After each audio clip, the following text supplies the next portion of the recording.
తను గుర్తు చేసుకుంటూ ఎక్కువగా ఏడుస్తుండేవాడు, చాలా డిప్రెషన్గా ఉండేటోడు, చాలా లోన్లీగా ఉండేటోడు అని కూడా వారు చెప్తున్నారు. స్నేహితులు పదే పదే అతని వద్దకు వెళ్ళి మాట్లాడడానికి ప్రయత్నించేవారు. అలాగే తనతో పనిచేసినటువంటి ఎవరైతే ఉన్నారో 390 సీరియల్ కానీ ఇతర సీరియల్ సినిమాలతో పనిచేసిన నటీనటులు ఉన్నారో వాళ్ళందరూ కూడా నిరంతరం టచ్లోకి వెళ్ళారు. టచ్లోకి వెళ్ళినప్పుడు అతనితో మాట్లాడడానికి ప్రయత్నించారు. కానీ ఆయన కేవలం కొద్ది మందితో మాత్రమే మాట్లాడడం జరిగింది. కానీ రోజు ఇన్స్టాగ్రామ్లో తనతో పవిత్రతో ఉన్నటువంటి అనుబంధం గురించి, వాళ్ళిద్దరూ గడిపినటువంటి క్షణాల గురించి తను నిత్యము ఫేస్బుక్లోను, ఇన్స్టాగ్రామ్లోను వీడియోల రూపంలో, పోస్ట్ రూపంలోనూ పెడుతూనే ఉన్నారు. ముఖ్యంగా ఆ పవిత్రకు సంబంధించిన విషయంలో తను లాస్ట్లో తనతో దిగినటువంటి ఆ ఫోటోని షేర్ చేస్తూ కన్నీరు మిన్నీరు వస్తూ దాంట్లో ఫోటో రాశాడు.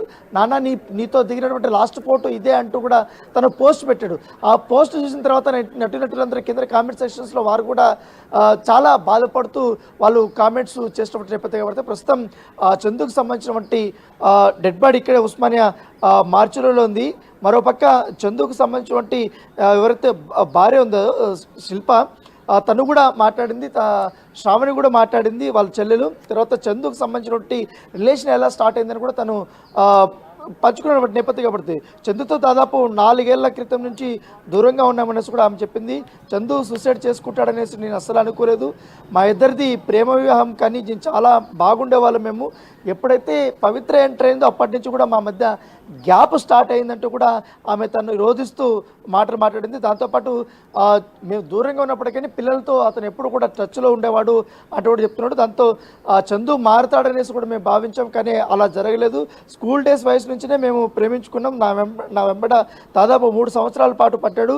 నేను ఒప్పుకున్న తర్వాత 12 ఏళ్ళు ఇద్దరు ప్రేమించుకున్నామంటూ కూడా ఆమె గతం గురించి నెమరు వేసుకుంది. పెద్దలు ఒప్పించుకునే వివాహం చేసుకున్నాం. 2015లో మా వివాహం అయింది.